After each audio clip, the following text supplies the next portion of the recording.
A produção de etanol em Mato Grosso deve crescer 15% na safra 22-23, puxada pelo melhor desempenho dos canaviais e principalmente pela expansão do uso do milho como matéria-prima.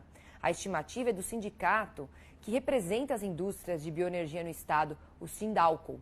Vamos até Cuiabá falar com o Luiz Patroni sobre esses números que foram apresentados hoje e retratam aí um otimismo do setor, não é isso, Patroni? Seja muito bem-vindo. Oi, Priscila, boa tarde para você, boa tarde a todos. Exatamente isso, o setor está bastante otimista, né, conforme ouvimos hoje, né, dessa divulgação desses números dos representantes ali do Sindalco aqui em Mato Grosso, né. A expectativa, Priscila, você falou em torno de 15% de aumento na produção de etanol nessa safra 22 e 23, né, a safra de cana-de-açúcar começa, né, em abril, por isso os números divulgados agora. Essa expectativa é de que o aumento desses quase 15% representem um salto aí de pouco mais de 4 bilhões de litros de etanol produzidos na última safra, né, para algo em torno de 4 bilhões e 600 milhões de litros de etanol nessa safra que se inicia agora, né, ou seja, quase 500 milhões de litros de etanol a mais nessa produção. Por isso, um número bastante expressivo. Aliás, se alcançar essa produção que está prevista, né, produção histórica aqui em Mato Grosso, sempre uma produção muito crescente. E a gente tem imagens, claro, de canaviais, né? A cana-de-açúcar, ela de fato é histórica aqui em Mato Grosso, né? A produção de etanol começou evidentemente com cana-de-açúcar e a participação dela continua consolidada aqui no estado. Há uma expectativa, inclusive, de que os canaviais produzam mais nessa temporada que se inicia agora, né, e uma colheita aí estimada em 15,7 milhões de toneladas de cana-de-açúcar para a produção de açúcar e também, claro, de etanol. Mas além da cana-de-açúcar, Priscila, o que tem puxado, né, para cima a produção de etanol constantemente aqui em Mato Grosso é o fato que é a produção de etanol utilizando o milho como matéria-prima, né? Uma história que começou aqui em Mato Grosso lá na safra 13 e 14 e que ano a ano tem saltado, né? Utilizando mais milho do campo que sai do campo, né? Aproveitando a produção crescente desse cereal aqui no estado e movimentando as usinas, tanto aquelas que são flex, que podem moer, né, cana-de-açúcar também como milho, como aquelas que são que utilizam apenas o milho como matéria-prima. A Laís, que é a diretora executiva ali do Sindalco, falou um pouquinho com a gente sobre essa expectativa, né, desses números para essa safra que se inicia agora. Vamos ouvi-la. Do lado da cana-de-açúcar, nós temos uma expectativa de melhora da produção de cana, principalmente porque nós tivemos melhores chuvas esse ano. Nós temos novos investimentos sendo feitos no setor, certo? Então, alguns investimentos de curto prazo, principalmente em etanol de milho, que já vão garantir um aumento de produção. Nós temos investimentos aí em torno de 6 bilhões de reais previstos para os próximos 5 anos. E isso vai nos gerar um incremento muito significativo da nossa produção de etanol de milho.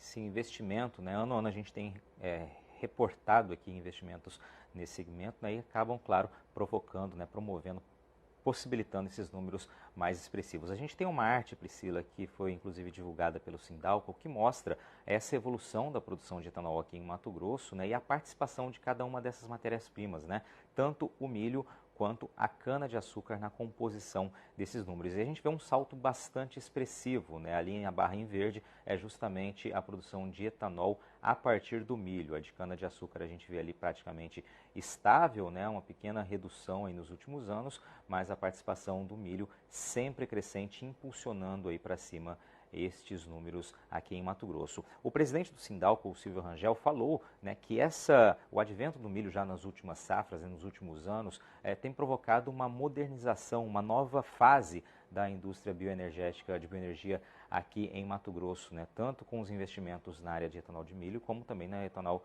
de cana-de-açúcar. A gente vai então colocar um pouquinho da fala do Silvio Rangel, presidente do Sindalco, analisando esse momento da indústria 4.0 no setor de bioenergia. Olha só.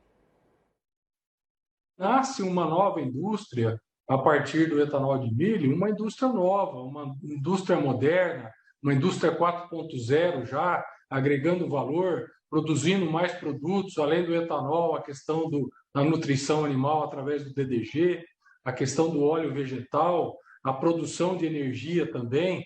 E essa agregação de valor é muito importante porque ela gera emprego, gera renda, ela melhora a economia nas regiões onde a indústria está. A gente tem previsões aí de dobrar a produção de etanol, de milho, até 2030. E com isso também a gente vai estar agregando, aumentando, gerando mais emprego, produzindo mais tributos ao Estado e contribuindo, de certa forma, para o crescimento do Estado. Muito bem. E falando em modernização, né, além dos investimentos nas matérias-primas, né, a indústria também está olhando agora para um investimento em biogás. A Laís, diretora executiva, a gente volta a ouvi-la, que ela falou sobre isso também. Nós tivemos recentemente o anúncio do presidente da República de um programa de incentivo à produção de biometano, e nós temos uma indústria sendo instalada em Mato Grosso que vai ser inovadora e pioneira nesse quesito, né? Então, nós vamos ter do bagaço e vinhaça da cana-de-açúcar um processo que produz biogás, e esse biogás purificado gera um biometano que serve para abastecer veículos pesados. Então, é uma substituição do gás natural pelo biometano, uma energia limpa, ao invés de ser mais uma fonte de combustível fóssil, né? Outra coisa muito interessante desse processo é que eu tenho, no final dele, uma produção de fertilizantes. É isso, Priscila. E toda essa modernização, essa expansão, claro, né, resultam em mais oportunidade de emprego e também mais receita, né, inclusive em impostos para o Estado. Volto contigo aí. Obrigada, uma boa tarde para você.